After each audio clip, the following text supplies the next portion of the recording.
자, 세케인즈 학파.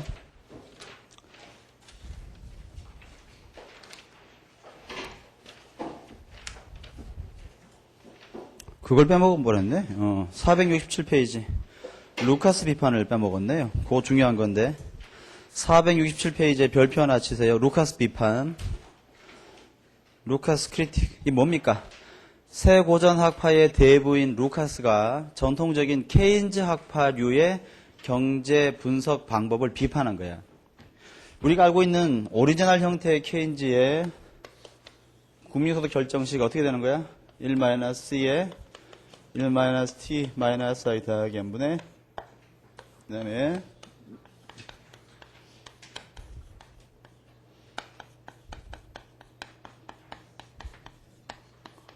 이게 아주 보여줘야 돼. 친숙해져야 돼. 요게 뭡니까? 승수. 그치? 그 다음에 우리가 이게 나오게 된 기본적인 방정식이 어떻게 돼? C 더하기 I 더하기 G 더하기 X 마이너스 M 이렇게 해놓고 또 C equal I equal 이렇게 우리가 설명했었잖아. 전통적인 케인즈 학파는 국민소득이 이렇게 결정된다 해놓고 말이야. 소비라고 하는 행위는 이렇게 결정되고 투자라고 하는 행위는 이렇게 결정되고 뭐 이런 식으로 하잖아. 그지? 소비, 투자, 정부지출, 수출이라고 하는 각각의 행위들을 일정한 방정식, 이걸 우리가 행태 방정식이다 이렇게 얘기하는데 전통적인 케인즈 학파의 경제학자들은 경제 내에 존재하는 각각의 행위들을 일정한 방정식으로 정의를 해. 소비는 이거다. 투자는 이거다. 이렇게 정해놓고 이렇게 움직인다는 가정하에 이런 식을 집어넣으니까 이렇게 나오더라 해놓고 말이야. 따라서 여기서 얘나 뭐 이런 애들이 움직이면 말이야. 곱하기 이거 한 것만큼 국민소득도 움직인다. 어때? 이 추상적인 사람들의 행위라는 것을 말이야. 일정한 행태 방정식이라는 방정식으로 정의한 다음에 다시 그 값들의 변화 비율을 일정하게 고정됐다고 가정해놓고 이거 기억나지? 그때 케인즈 학파는 이 크기가 굉장히 크고 그 움직임이 언제나 고정돼 있다 그렇게 가정한다 그랬잖아. 그렇지? 이렇게 경제를 분석하는 거야. 어때?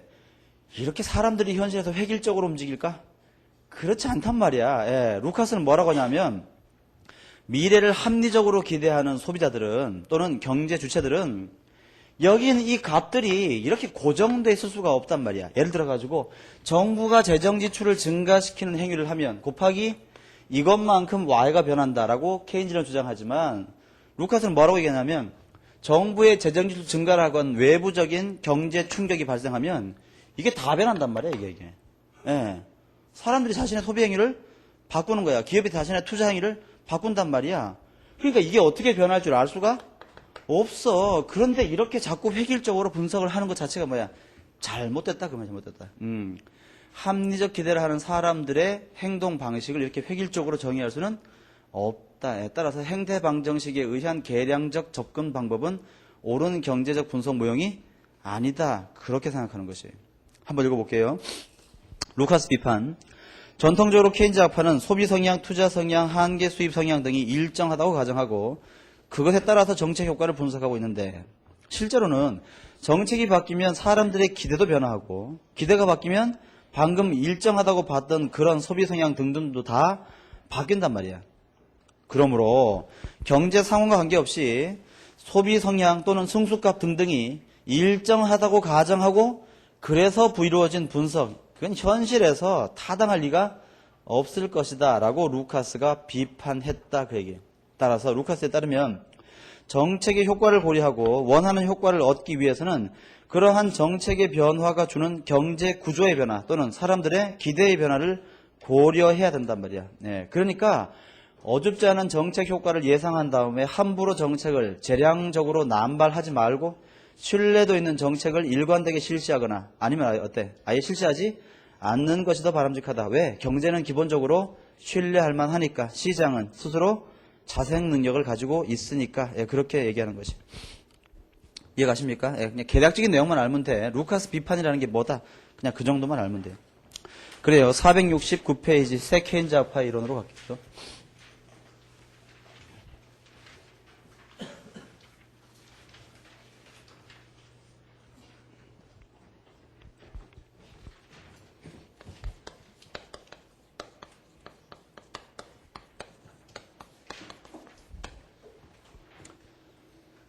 세케인즈 학파는 어떻게 얘기합니까?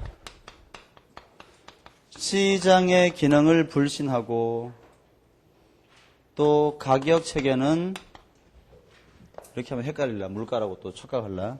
가격 체계는 경직적이고 또 뭐가 있어? 그래서 정부 정책의 효과는 뛰어나고 또 뭐가 있습니까?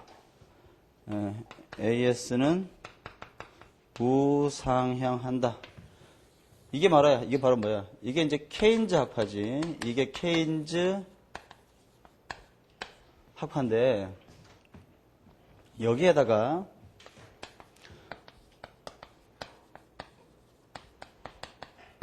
합리적 기대의 개념을 추가시켜요. 그지? 예. 그래도 뭐야? 그래도 그렇게 해도 여전히 똑같단 말이야. 예. 이 얘기 하고 싶은 거야. 이 중에서 가장 중요시하는 게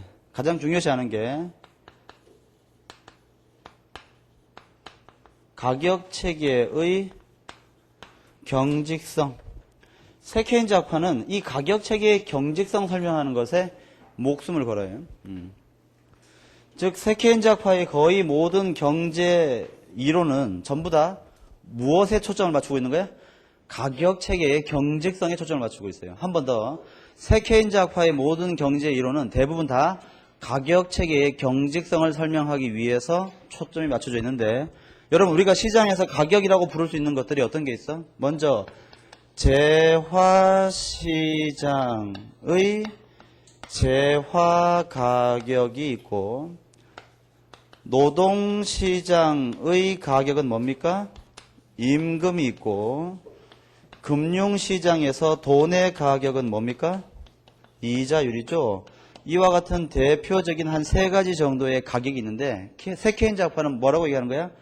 얘네들도 경직성이고 얘도 경직적이고 얘도 경직적이다. 그렇게 주장하는 거예요. 그러면서 재화가격의 경직성을 설명하는 이론이 뭔가 하면 이게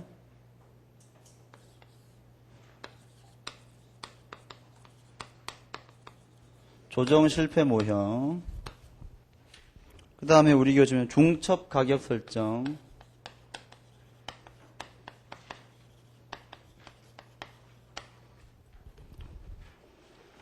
그 다음에 뭐야? 메뉴 비용, 메뉴 비용이라고 합시다. 그냥 메뉴 비용, 이런 게 있고, 그 다음에 노동시장의 임금 경직성 설명하는 이론이 이게 좀 많죠. 효율성 임금,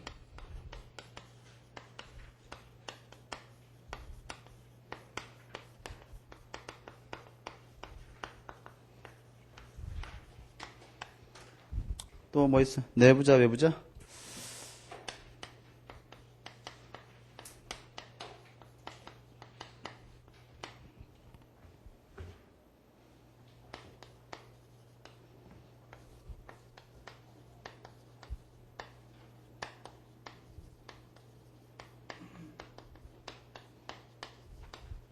암묵적 고용계약 이론, 장기계약 이론,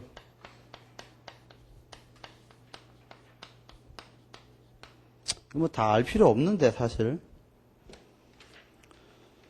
또 이자율 경직성 설명하는 이론이 뭐가 있어? 이게 신용할당 이론,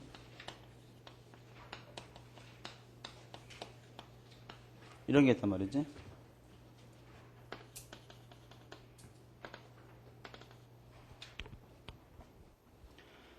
하나씩 볼 건데, 잘 봐요 여러분. 내가 이걸 하나씩 볼 건데 이 각각의 내용은 그렇게 중요하지 않아. 예, 이거 하나하나를 묻는 문제는 별로 출제되지 않아요.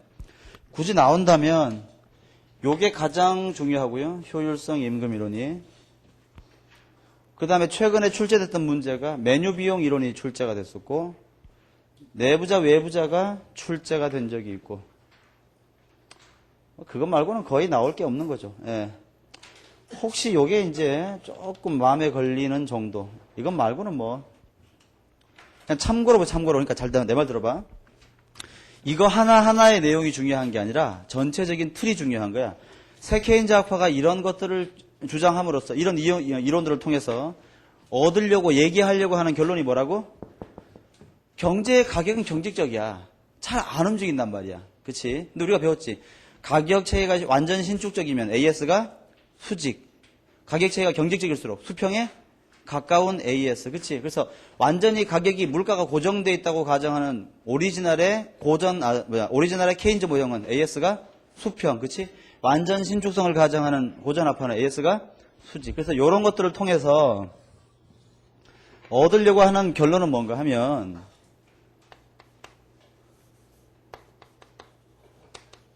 가격 체계의 경직성을 통해서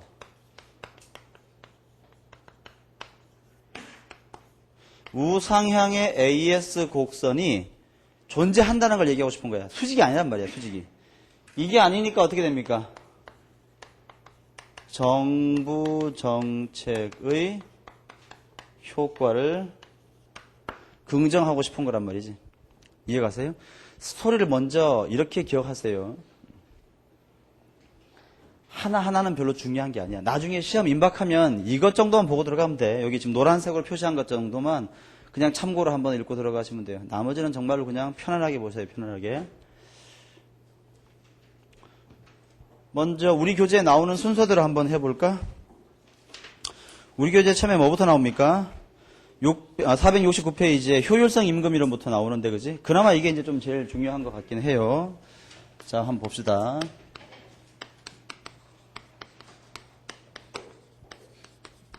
효율성 임금 이론은 배운 적 있지?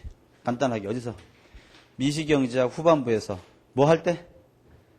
역선택과 도덕적 해이의 해결 방안 중에 하나로 효율성 임금이라는 걸 언급한 적이 있어요. 그치? 자, 설명 들어보세요.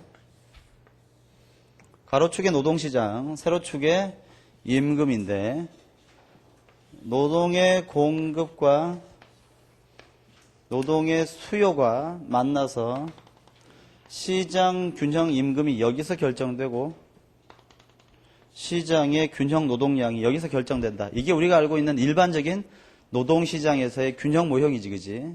그런데 세케인즈 학파는 뭐라고 얘기하냐면 기업들이 사람들을 고용할 때 다른 기업들 전부 다 지금 현재 얼마 주고 있어? W 스타 주고 있는 거지. 왜? 이게 시장의 균형 임금이니까. 그런데 어떤 기업들은 이것보다 훨씬 높은 efficiency wage를 지급하는 경우가 분명히 있다 그 말이야.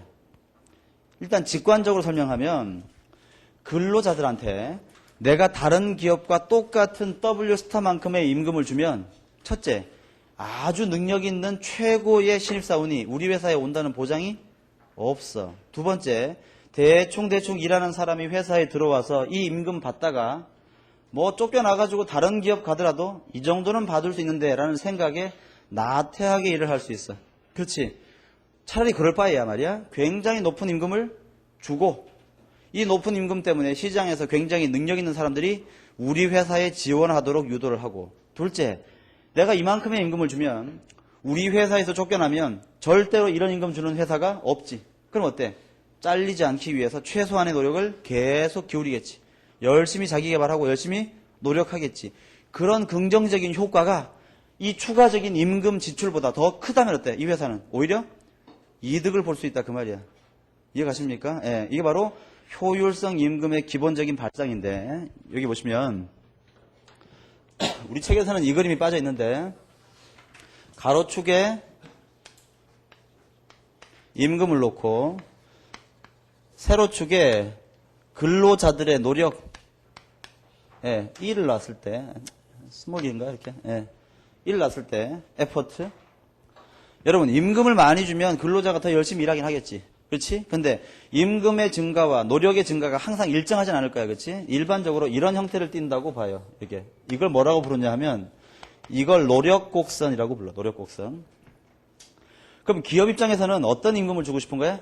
내가 지급하는 임금 1원당의 노력이 가장 극대가 되는 임금을 주는 게 가장 효과적이겠지. 그치? 임금 1원당의 노력이 극대화되기 위해서는 요렇게 접하도록 했을 때 여기에서의 임금이 뭐가 되는 거야? 이 임금이 efficiency wage가 되는 거야. 예, 임금 1원당 개인의 노력이 극대화되는 임금 수준이지. 그런데 시장에서 일반적으로 다른 기업들은 뭘 추구해? 여러분 이거 기억나지? MPL 곱하기 P equal W. 이게 뭡니까? 이게 VMPL이잖아. 노동의 한계 생산물의 가치가 요건데 그게 곧 그 기업의 임금하고 같을 때 바람직한 노동 수요가 결정되는 거지. 여기 따르면 기업들이 지급하고 싶은 실질 임금은 뭐에 따라 결정되는 거야? 노동의 추가적인 한계 생산성 또는 한계 생산물에 결정되는 거야. 이걸 바로 우리가 일종의 노력이라고 본다면 일반적으로 기업들이 지급하는 실질 임금의 크기는 여기에 기억하지? 총 노력의 접선의 기울기는 뭐야? 한계 노력이 되는 거 아니야? 그게 바로 한계 생산이라고 본다면 여기서 일반적인 시장의 균형 임금 수준이 결정된다고 보는 거지. 즉 시장 균형 임금보다 효율성 임금이 훨씬 더 높은 수준이다 그 말이야. 여기는 이 efficiency wage가 바로 요거예요. 결국 효율성 임금이라고 하는 것은 일반적인 시장의 실질 균형 임금보다 훨씬 더 높은 임금을 지불해서 기업의 비용은 증가할지 모르겠지만 근로자들의 노력을 극대화시키고 능력 있는 근로자를 우선적으로 채용함으로써 회사의 전체적인 생산성을 증가시키려는 행위, 이게 바로 효율성 임금 이론이야. 뭡니까? 우리나라에서는 삼성이 대표적으로 이러한 효율성 임금의 아이디어를 응용한 사례가 아니냐 그런 얘기 한 적도 있단 말이야. 그러니까 삼성 다니는 친구들은 실제로 좀 다른 비슷한 동종 업계의 급여보다 좀 더 많이 받는 경우가 많죠. 그리고 이상하게 자기 자신이 삼성이라는 회사에 다니고 있다는 것만 가지고도 좀 자부심을 느끼는 경우가 굉장히 많아요. 그러다 보니까 어때? 더 열심히 일하려고 하는 그런 분위기가 조성되는 거지. 삼성의 기본적인 발상이 그거 아니야. 확실하게 주고 확실하게 굴려먹자 이거지. 확실하게 굴려먹자. 그럼 봐.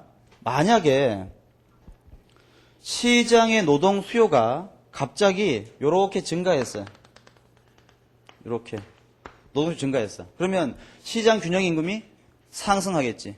그치? 하지만 이러한 효율성 임금을 지급하는 기업이 많으면 이 기업의 효율성 임금은 이미 오른 시장 균형 임금보다도 더 높으니까 얘를 굳이 바꿀 필요가 없단 말이야. 그치? 즉 무슨 말이야? 시장에 여러 가지 변화가 생기더라도 노동시장에서 노동의 임금은 어때? 경직적인 성격을 띨 수 있다. 그 얘기하는 거예요. 그 다음 지금 요러한 효율성 임금 하에서 근로자들의 노동 공급의 크기는 요만큼이지. 기업의 노동 수요의 크기는 요만큼이죠. 그럼 요만큼에 뭐가 발생하는 거야? 노동시장의 초과 공급이 발생하는 거지. 우리가 그걸 뭐라 불러? 비자발적 실업이다 이렇게 부르잖아. 그렇지? 여기 보세요. 다른 기업보다 더 많은 임금을 지불하려는 즉 효율성 임금의 지급 의도가 그게 그 기업의 제정신이 아닌 건가? 아니지. 굉장히 나름대로 합리적인 의사결정을 한 거야. 그지? 그럼에도 합리적인 의사결정을 한 기업이 분명히 시장에 많이 있음에도 불구하고 어때? 노동시장에서 임금은 경제적인 성격을 띠고 게다가 뭐도 발생해? 실업이 또는 비자발적 실업이 발생할 수 있지. 예. 그러니까 고전학파가 또는 새고전학파가 합리적 기대 하에서는 완전 고용되고 비자발적 실업 존재하지 않는다는 저 말을 어때? 부정할 수 있는 논거가 충분히 되죠. 그러면 시장 균형 임금보다 높은 임금을 지급하면 왜 좋은 거야? 기업 입장에서? 응?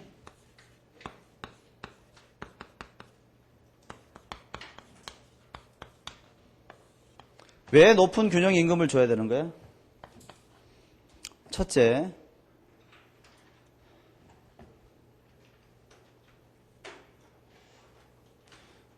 근로자의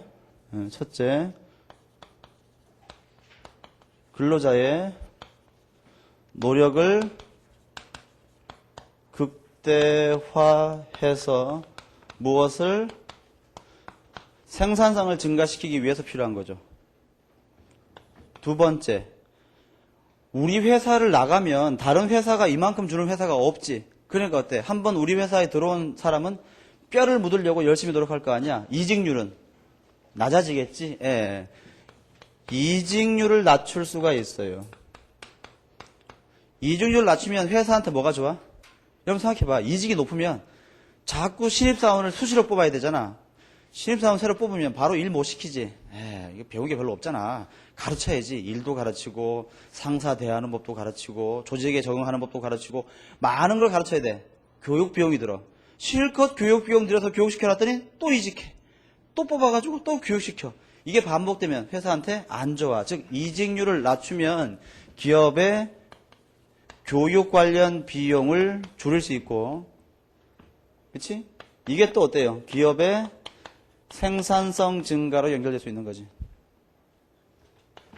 세 번째,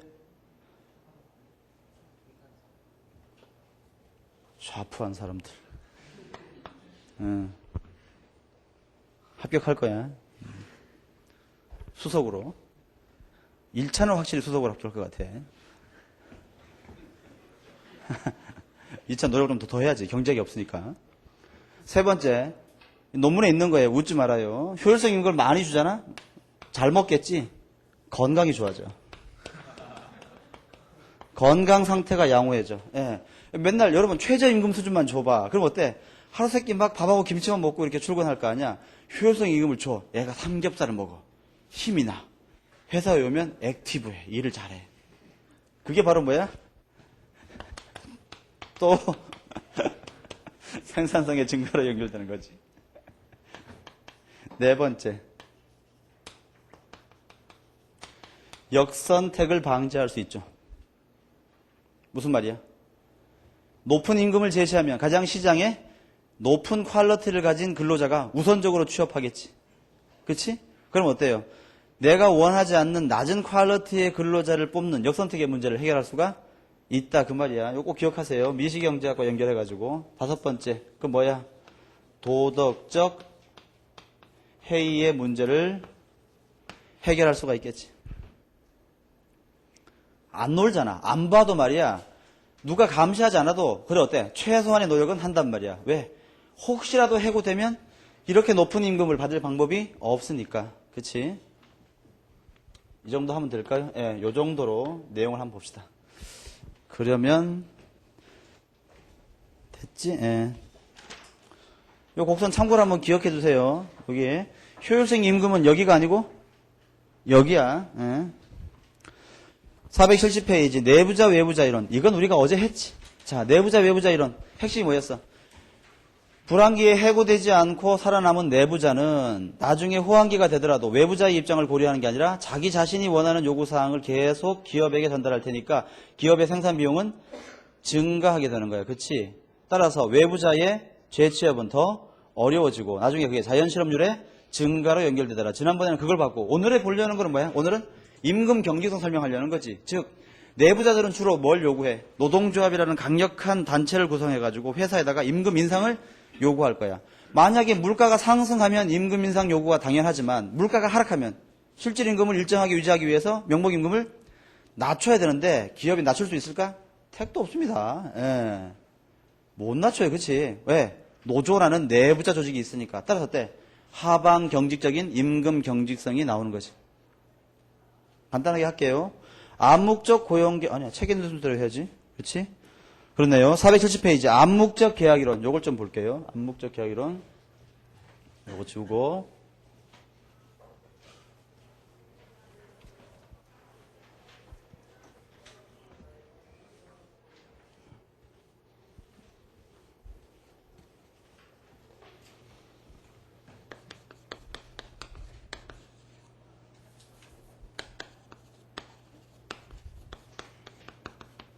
암묵적 계약이론. 암묵적이래. 대놓고 짜는 게 아니라 뭐야? 대충 그렇지 너도 나도 그렇거든 해가지고 말이야 계약한다 그 말이에요.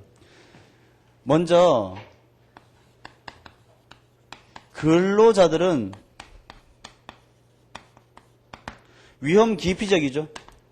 예를 들어서 근로자한테 야, 내년에 우리 회사가 굉장히 성공할 수도 있고 우리 회사가 망할 수도 있는데 너 나하고 임금 계약을 체결할 때 조건부로 내년에 회사가 크게 성공하면 연봉 1억, 회사가 굉장히 힘들면 한 푼도 못 준다. 자, 오케이? 이렇게 한 말이야. 불안해한단 말이야. 근로자가 그거보다는 그냥 5천으로 고정시키면 안 될까요? 이렇게 얘기하겠지. 그치? 위험 기피적인 근로자는 고정급을 선호한단 말이야. 그치? 그런데 이러한 근로자와 회사가 계약할 때 미래의 경제가 호황이 되면 고임금, 미래의 경제가 불황이 되면 저임금을 주는 이러한 노동계약 방식이 이루어져야지 어때? 임금이 경직적이지 않고 어때요? 예, 신축적이 되는 거 아니야? 그치? 그 당시 경제상황에 따라. 봐봐. 호황에는 물가가 상승하지. 물가가 상승하면 실질임금이 하락하니까 거기에 맞춰서 명목임금이 더 크게 증가해줘야 될 거 아닙니까? 불황 때는 그 반대가 돼줘야지. 이래야지 가격체계가 완전 신축성이 되는 건데 사람들이 이걸 싫어한단 말이야. 그러니까 어떻게 해야 되는 거야? 이거 하지 말고 평균적인 고정급을 선호할 거란 말이야. 그러니까 기업이 어떤 근로자가 오면 아예 이렇게 물어보진 않지. 너 희망 연봉 얼마니? 해가지고 사인해가지고 계약하는 거지. 그러면 실제로 그 다음 해에 경제가 이렇게 되건 어때? 임금은 경직의 선택을 띈다 그 말이야. 잘 들어봐요. 여러분 이게 새 케인즈 학파는 어떤 주장을 하냐 하면 합리적 기대를 가정하면 시장의 모든 변수가 정확하게 평균적으로 예측이 되는 거지. 고전 학파는 그러니까 모든 게 완전 신축적이고 바람직한 결론이 나온다 이렇게 주장하는 건데 새 케인즈 학파는 뭐라고 얘기하냐면 합리적 기대를 가정해도 여전히 그래. 왜 그런 거야? 시장에는 일종의 경제의 거래 관행이 있는 거야. 어떤 식으로? 저런 식으로. 예. 고정급의 고용계약 관행이 있는 거지. 그 다음에 정부가 만든 법규나 규정 또는 제도 같은 것이 여전히 존재하죠. 그치? 이걸 무시할 수 없잖아. 최저임금제 있는 거란 말이야. 그치? 예. 고용보험제도 있는 거란 말이야. 이걸 무시할 수 없어. 이게 현실인데. 그 다음에 어때? 사람들의 심리 상태. 기타 여러 가지 것들, 이런 것들, 뭐 미래에 대한 불확실성.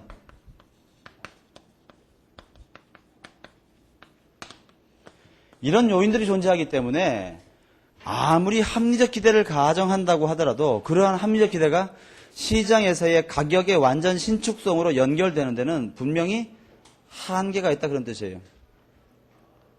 이해해 보세요. 이때 우리가 미시경제학 때 배운 내용을 한번 응용해 볼게요. 옆에다가 요 그림 좀 그려 놓으세요. 여기에다가 여기다가 효용, 유틸러티, 가로축에다가 임금, 위험 기피적인 사람의 기대 효용 함수는 어떤 식의 곡선을 그립니까? 이와 같은 곡선을 그리는 거지. 예를 들면 U equal 루트 W와 같은 경우에, 그치? 얘는 다른 말로 쓰면 U equal W의 2분의 1승과 같이 되는데 이건 대표적으로 위험 기피적인 사람의 기대 효용 함수야, 그지? 자, 너 말이다. 신입사원 들어왔을 때 너 말이다. 내년에 불황이 되면 너 임금 이거밖에 못 받는다. wage low. 그런데 호황이 되면 너 임금 굉장히 많이 받을 수 있거든. wage high. 그렇게 해서 조건부로 계약할래? 라고 물으면 이 사람은 어디에 빠지는 거야 이제? 위험에 노출되는 거지. 그지? 리스크를 받게 되는 거야. 이때 요걸 받을 확률, 즉 낮은 임금을 받을 확률, 즉 불황이 될 확률이 2분의 1이고 호황이 될 확률도 2분의 1이면 평균적으로 기대할 수 있는 임금 수준은 얼마가 되는 거야? 이 두 점을 연결한 한가운데 점에 여기 있잖아. 여기 뭐가 되는 거야? 기대 임금이 되는 거지. 확률적인 기대 임금이지.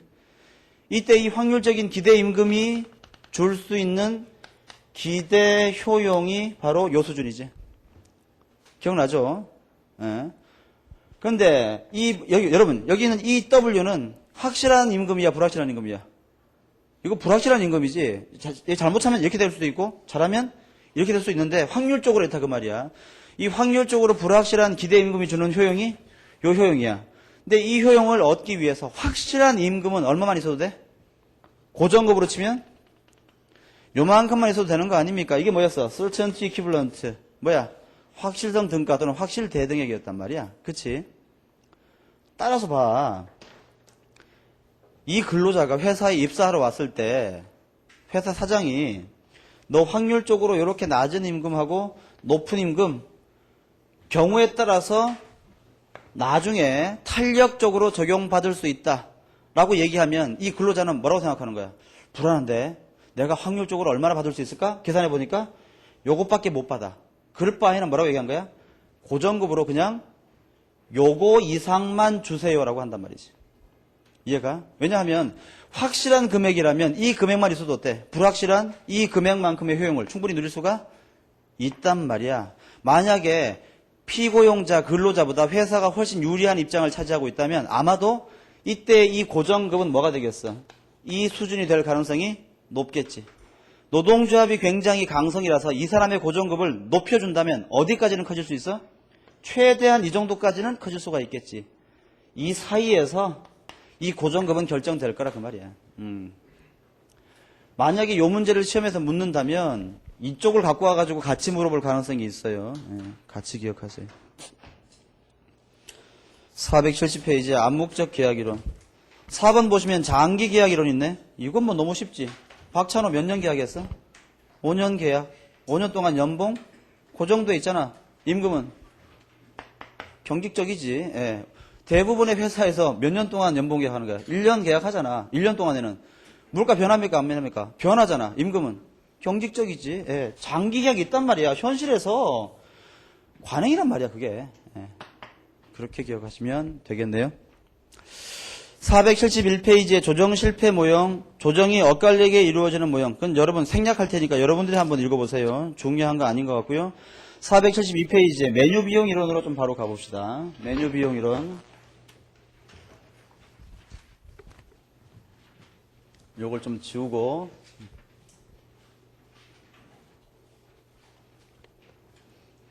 메뉴 비용이 뭔지는 이미 다 공부했잖아. 언제 배웠어요? 메뉴 비용 우리가? 예상된 인플레이션이라고 하더라도 피해갈 수가 없는 비용, 메뉴 비용 그런 얘기했지. 메뉴 비용이 뭐야? 메뉴판을 교체하는 데 들어가는 비용. 그럼 봐. 경제에 만약에 가격이 경직적이지 않고 완전 신축적이라고 하면 말이야. 어때야 되는 거야? 시중에 물가가 1% 오르면 모든 가게의 물건값이 1% 다 바로 올라줘야 되는 거지. 그래야지 어때? 신축적이 되는 거지. 예를 들면 내가 식당을 운영하고 있어. 근데 내가 만드는 밥에 식사에 원재료, 재료가 다 1% 올랐어. 그럼 나는 어때? 밥값을 다 1% 올려야 되겠지. 그치? 그래야지만 어때? 신축적이 되는 거지. 그런데 봐. 밥값을 1% 올리려면 메뉴판을 다 갈아야 되는 거지. 그렇지? 근데 메뉴판 다 간 비용이 밥값을 1% 인상시켜가지고 추가적으로 얻는 이득보다 비용이 더 커. 그럼 메뉴판을 바꿔 안 바꿔?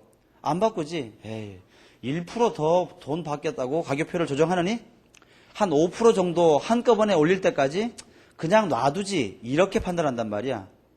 그럴 수 있잖아, 그지? 그럼 어떻습니까? 5% 오를 때까지는 모든 가격이 경직적인 형태가 되는 거지.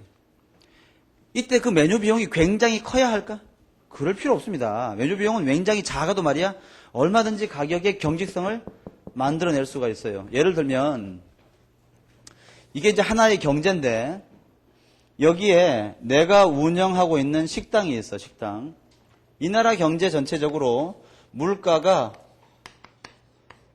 3% 올랐어. 예를 들어서. 그러면 원래 나라고 하는 식당은 내 식당의 밥값을 몇 프로 올려야 돼? 3% 올려야 돼. 근데 뭐 메뉴판 다 갈고 벽에 붙어있는 그 뭡니까? 이렇게 식당에 가면 벽에 붙어있는 거 있잖아.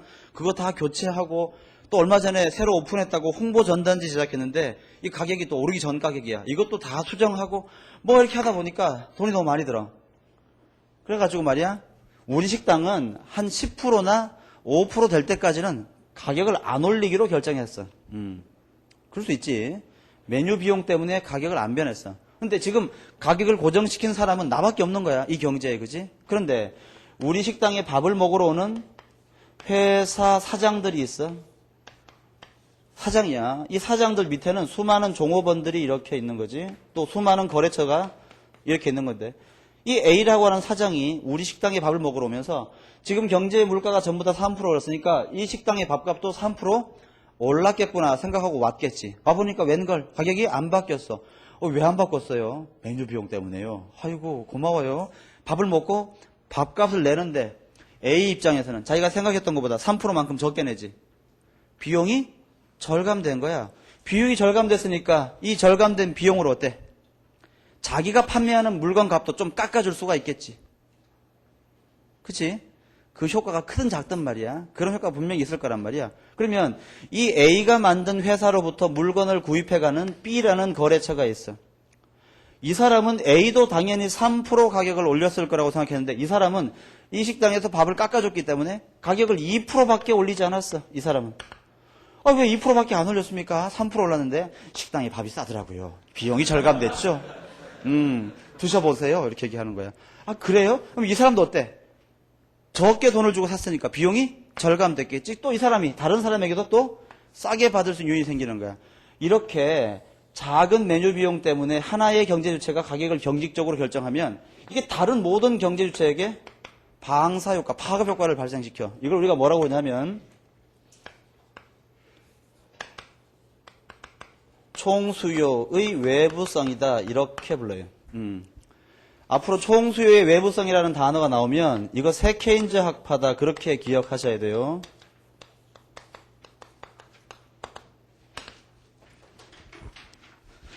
따라서 작은 메뉴 비용이라고 하더라도 아주 큰 시장의 가격 경직성을 야하게 시킬 수가 있을 것이다. 그렇게 봅시다.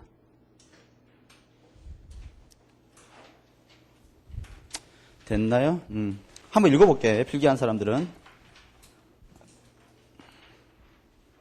472페이지 메뉴 비용 1번 메뉴 코스트란 기업들이 재화 가격을 조정하는 데 소요되는 비용으로 가격표를 붙이는 비용이나 카탈로그 인쇄 비용, 홍보 비용 등등이 다 포함되는 것이 불완전 경쟁 기업의 경우에는 물가 상승으로 새로운 가격이 기존에 설정된 가격의 일정한 범위 내에 있다면 굳이 가격을 조정하지 않더라도 이윤이 감소는 별로 크지 않겠지. 따라서 메뉴 비용이 크지 않더라도 거기 밑줄 색깔 있는 걸 밑줄 3번에 메뉴 비용이 그리 크지 않더라도 가격 조정에 따르는 이윤 증가분보다만 크다면 기업들은 가격을 조정하는 것이 훨씬 가격을 조정하지 않는 것이 훨씬 바람직하게 된다. 일반적으로 메뉴 비용이 크지 않더라도 가격은 경직적인 성격을 갖게 된다. 옆에다가 총수요의 외부성이란 말도 한 번 더 써두세요.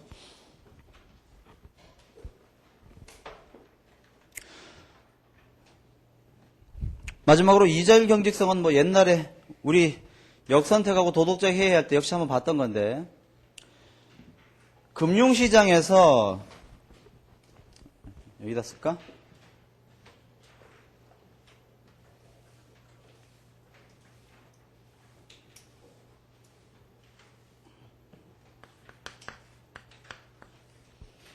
은행 입장에서 만약에 자금의 수요가 자금의 공급보다 더 큰 상태다. 지금 이렇게 가정해 볼게. 그러면 지금 이 은행 입장에서는 어떤 상황을 맞이하고 있겠어? 이자율이 자꾸 상승하는 그런 상황을 맞고 있겠지. 왜? 자금의 수요가 더 크니까. 그치?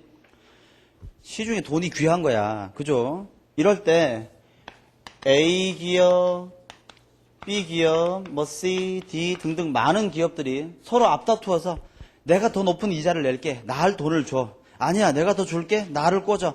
싸우고 있어요. 만약에 은행이 단순한 시장의 수요 공급의 논리에 의해서만 자금을 빌려준다면 어떤 기업에게 꽂아야 돼? 가장 높은 이자를 제시하는 기업에게 꽂아야 되겠지. 그런데 우리가 옛날에 배웠잖아. 가장 높은 이자를 제시하는 기업은 그 이자를 부담하기 위해서 가장 수입이 많이 발생하는, 수익이 많이 발생하는 사업에다가 투자를 해야 되는데 공짜 없지, 그지? 고수익은 고위험을 동반하잖아. 그러니까 은행 입장에서 시중의 자금 상황이 이런 상태일 때 무턱대고 높은 이자를 지급하는 기업에게 먼저 돈을 꿔주면 가장 떼일 확률이 높은 놈에게 우선적으로 꿔주는 결과가 발생해. 이걸 뭐라고 불러요? 금융시장의 역선택이다. 그렇게 부르는 거지. 그걸 막기 위해서 금융권에서는 어떻게 합니까? 비록 자금 시장에서 자금의 공급과 자금의 수요가 있을 때 바람직한 이자율 수준이 R스타라고 하더라도 여기까지 이자율을 올려받지 않지. 최적의 이자율 수준에서 이자율을 고정시켜요. 그럼 여전히 자금은 어때? 초과 수요 상태에 있지만 이 불균형된 상태에서 그냥 이자율을 고정시키고 거래를 해. 그럼 돈은 어떤 놈에게 꿔주는 거야? 빌려줄 자금은 요거밖에 없는데 빌려줄 놈은 이렇게 많아. 그럼 어떻게 해주는 거야? 각 기업들의 신용 상태를 평가하고, 그치? 예. 그에 따라서 자금을 일방적으로 할당하는 방식을 취한단 말이야. 이게 바로 신용 할당이지. 따라서 신용 할당이 이루어지면 이자율은요, 시장 균형 이자율보다 더 높거나 낮은 수준에서 고정돼 버리는 거야, 일정하게. 현실에서 많이 볼 수 있는 거야, 그지? 됐습니까? 그렇게 봅시다. 그래서 이러한 주장들을 통해서 세케인지 학파는 뭘 주장하는 거야? 그러니까 가격이 경직적이야. 그치? 가격이 경직적이니까 어때? 물가 변화에 따른 실질 변수의 변화가 즉각적이지 못한 거지. 그러니까 어때? AS가 우상향할 수 있는 거죠. 이해가지? 뭐 하나만 볼까? 임금이 경직적이야. 그래서 명목 임금이 경직적이다.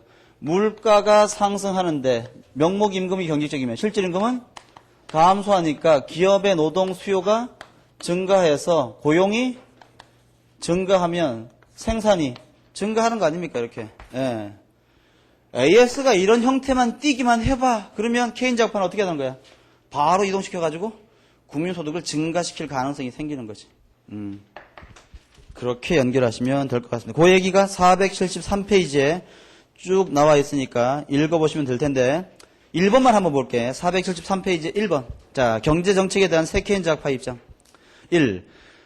비록 정부가 예상된 정책을 실시하고 경제 주체들이 합리적 기대를 이용해서 물가의 변수를 정확히 예상했다고 치잔 말이야. 그래도 뭐야? 가격은 경직적이야. 네, 이게 세케인즈 학파의 주장이지. 또한 적어도 단기적으로는요. 정책은 효과가 발생한다 그 말이야. 따라서 세고전학파가 주장하는 정책 무력성 정리. 뭐였습니까 이거? 말할 수 있어야지. 뭐야 이거?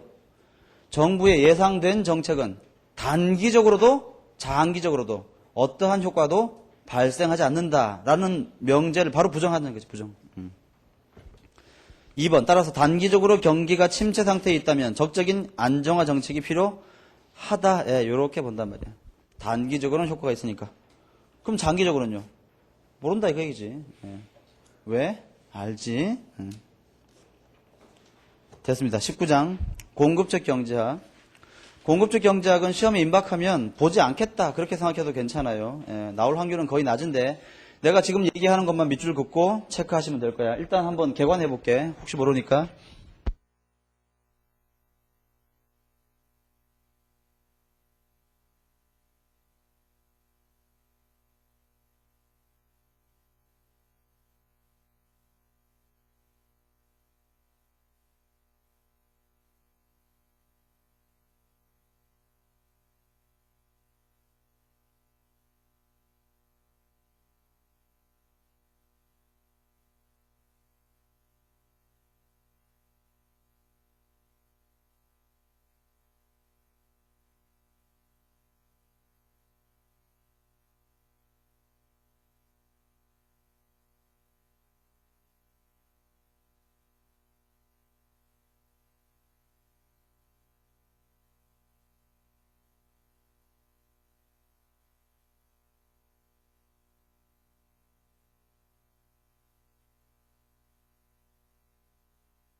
내가 이렇게 하다가 꺼졌나 봐. 큰일 났네. 촬영 중인데. 내가 끈 것 같아요. 예. 미안해요. 동영상 보시는 분들 미안해요. 꺼졌어요, 마이크가. 얼마나 안 들렸는지 모르겠네. 이러면 사태가 심각해. 내가 지금 웃고 있지만 말이야, 떨고 있어. 왜냐하면 나중에 말이야, 여러분 다 잠들 때 나 혼자 강의실 와가지고요, 안녕하세요 하고 말이야, 그럴 사태가 발생하지 않기를 바래.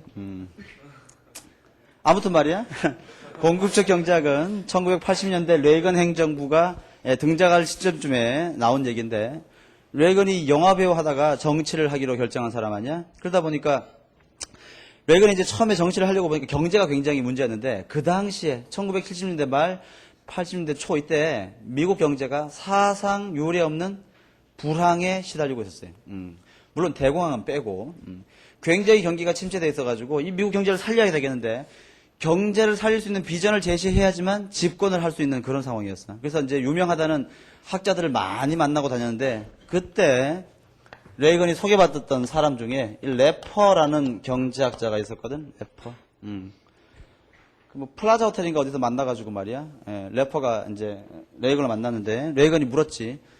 당신을 내가 나중에 우리 행정부의 경제정책 책임자로 내가 임명해주면 어떤 식으로 미국 경제를 살릴 것이냐, 비전을 제시해봐라. 그렇게 얘기했더니 래퍼가 말이야, 그 테이블 옆에 있던 냅킨을 집어서, A4지 달라고 해도 될 텐데 쇼맨십이 강했던 거지, 냅킨을 집어가지고 말이야, 냅킨에다가 말이야, 있어 보이잖아, 그게 볼펜으로 이런 그림을 그렸다는 거 아니야? 여기에 정부의 조세 수입, 여기에 세율 T, 예. 요런 곡선을 그렸어요. 예를 들어서 정부의 조세 수입이 가장 극대화되는 세율은 어디야? T 스타지, 그지? T 스타. 그런데 래퍼는 뭐라고 했냐면, 지금 현재 미국의 세율은 T1 수준이다, 그렇게 얘기했던 거예요. 예. 근데 봐, T1 수준의 조세 수입은 T0 수준의 세율로도 충분히 달성할 수가 있지. 즉 무슨 말이야, 지금 현재 미국의 세율이 T1이라는 얘기는, 미국은 지금 너무 세율을 높이는 바람에 정부의 조세 수입은 늘지도 않고 오히려 경제를 위축시켰다, 그 말이야. 잘 생각해봐. 조세 수입은 어떻게 구합니까? 조세 수입은 물건 한 단위당의 세액 곱하기 물건의 거래량이지. 그렇죠? 예. 또는 요거는 뭐랑 같은 거야? 세율 곱하기 P 곱하기 Q, 요렇게 구할 수도 있는 거야. 그렇지? 근데 세율을 증가시켰는데 조세 수입이 T0하고 똑같다는 얘기는 그만큼 거래의 양이 위축됐다 그 말이지. 생산이 줄었다 그 말이야. 그렇지? 그러니까 래퍼는 뭐라고 얘기한 거야? 세율을 낮춰도 조세 수입은 변화가 없고 기업의 생산은 더 증가할 것이다 그 말이야. 예. 따라서 래퍼는 이러한 곡선을, 우리가 이걸 뭐라고 부릅니까? 래퍼 곡선, 그렇게 부르는 거지. 이걸 래퍼 곡선 이렇게 부르는데, 래퍼 곡선이라는 곡선을 통해서 미국의 세율을 인하함으로써 미국의 공급 측면, 즉 생산 측면의 생산 능력을 증가시키고 그것을 통해서 국민소득을 증가시킬 수 있다, 그런 주장한 거야. 그래서 공급적 경제학의 가장 기본적인 정책 기조는 세율 감소예요. 세율 감소, 세율 인하. 래퍼가 그렇게 이제 쇼맨십을 발휘한 다음에 레이건이 대통령이 됐잖아. 그치?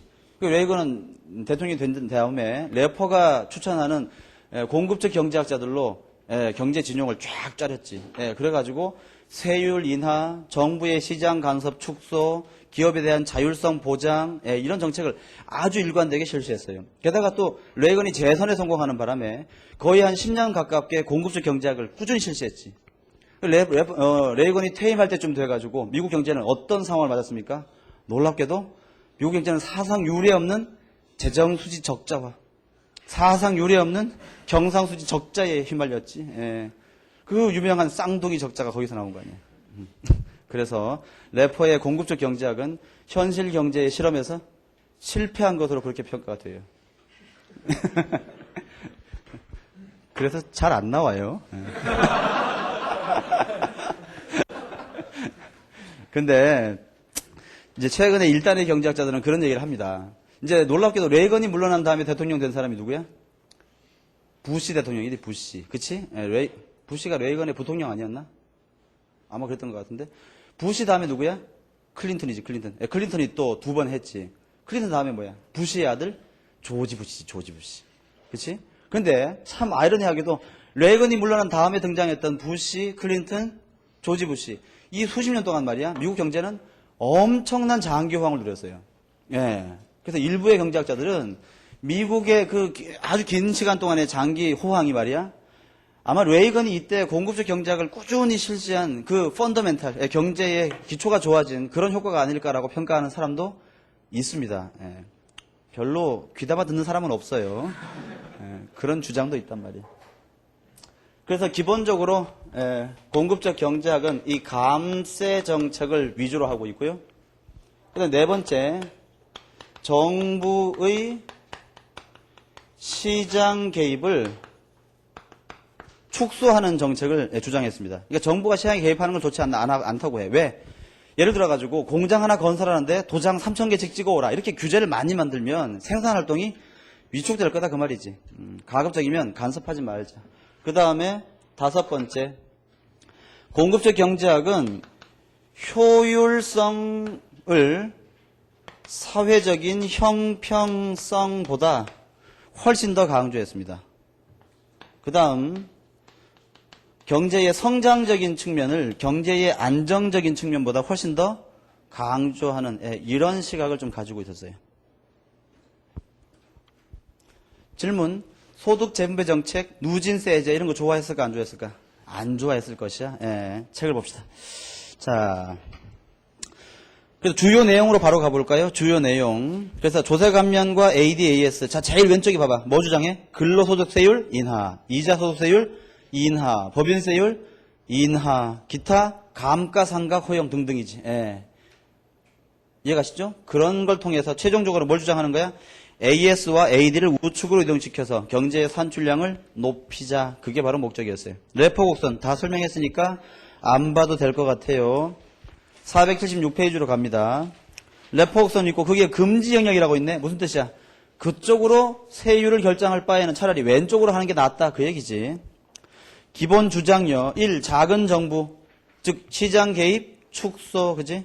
두 번째, 각종 사회보장제도의 축소 폐지. 그 말은 뭐야? 형평성을 별로 좋아하지 않았어. 뭘 더 좋아해? 경제적 효율성을 사회적 형평성보다 훨씬 더 좋아했어요.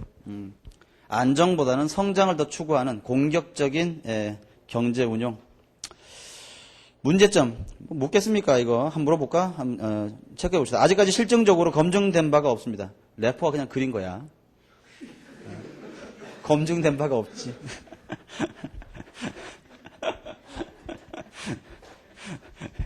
야, 내가 이게 좀 굉장히 웃기네 이게. 어?